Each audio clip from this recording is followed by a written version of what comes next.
Fábio, como é que a gente consegue adequar essa questão cultural e a legal? Esse é o desafio dos debates, é o desafio da sociedade da informação. Tem um exemplo bem interessante desse sistema de propriedade intelectual, que é o do surgimento da máquina a vapor, que remonta em 1800, mais ou menos. James Watt ele concebeu uma solução para uma máquina rudimentar a vapor. E ele levou 4 anos para ter essa concepção do projeto. Então, quando ele conseguiu entender a solução, ele pediu uma patente. Era uma questão que ainda era na Escócia, Inglaterra, era bem uma novidade, né? Pedir patentes. Bom, ele solicitou essa patente e ele depois passou mais quase 10, 15 anos para conseguir realizar aquilo que ele tinha projetado. E ele passou por diversos percalços, né? No sentido de que faltavam recursos, não dava certo, ele parou, aí ele conseguiu, por causa daquela patente que ele pediu, ele conseguiu um último investidor, já tinham falido 1 ou 2 no meio do caminho, e esse último investidor fez com que aquela máquina fosse realmente acontecesse, né? E a partir daquela máquina, a Revolução Industrial aconteceu.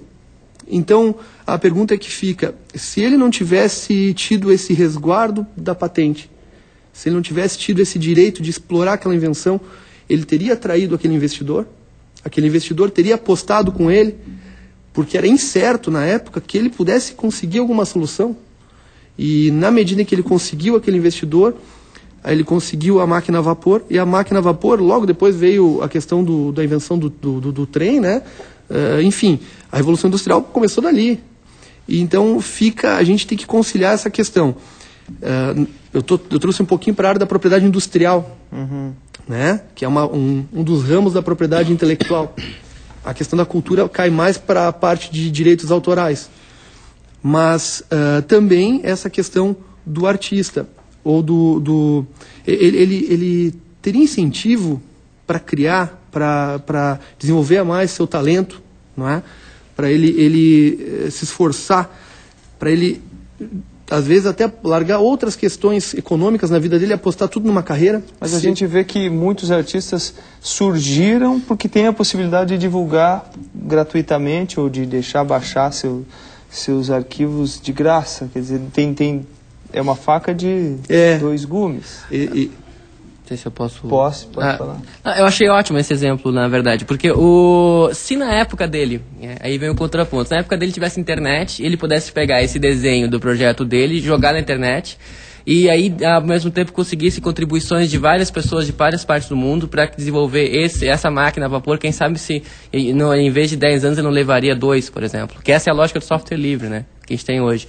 Em vez de você fechar um código, você abre ele para contribuição mundial de vários programadores, e aí é desenvolvido vários softwares, né? O Linux, o Ubuntu, que é um sistema operacional feito inteiramente com um código aberto. Quer dizer, eu entendo perfeitamente o contexto histórico que foi feito isso, né? E agora, a gente vive um outro contexto hoje que permite esse tipo de outras formas, na verdade, de negócios, de novos estabelecimentos. E é aí que está a questão. A gente tem toda uma nova perspectiva de elaboração, de produção, de coprodução mundial, mas não tem um Estado preparado para isso, e principalmente sistemas econômicos que ainda não sabem o que fazer com todo esse potencial que a gente tem. Por que o Estado não está preparado para isso? Por causa que vai desde constituições e leis que são de 30 anos atrás, quando não tinha nada disso que a gente vê hoje, de 20 anos atrás, por exemplo. A gente precisa de uma reformulação completa.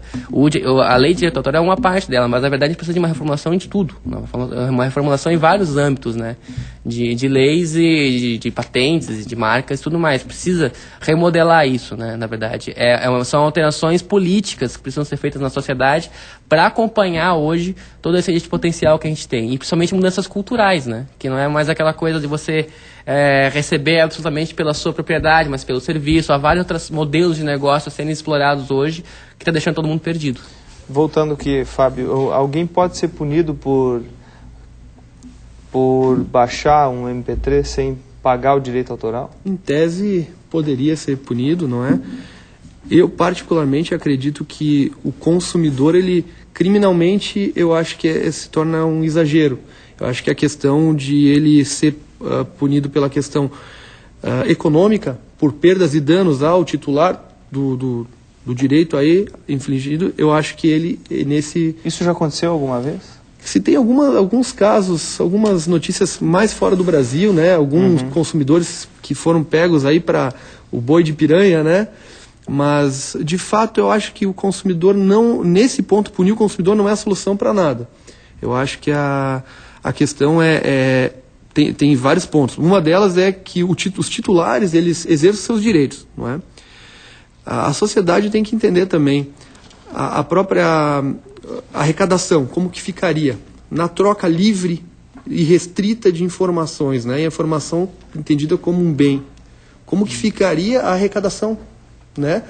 Como que ficaria a questão dos tributos? Então, se teria uma troca de valores sem que o Estado participasse disso, ao ponto de se visualizar que o Estado, então, não tributa mais. Não que eu estou aqui defendendo ou não. Eu estou querendo colocar dentro de um contexto, e até tem um outro contexto hoje, que o Brasil se viu, de repente, né, de alguns anos para cá, uma pequena potência, ou que se acredita mais no potencial do Brasil. Mas não é no potencial só natural, da riqueza natural, é riqueza tecnológica, riqueza artística. Essas riquezas culturais, riquezas tecnológicas, são a base que desenvolveu os países que são hoje líderes no mundo. Será que para o Brasil não é interessante usar essa mesma fórmula? Essa é a pergunta. Nós vamos para um breve intervalo. Conversas Cruzadas volta daqui a pouco. Não saia daí, nós já voltamos. Ligue e participe, 48 3216 2828. Até já.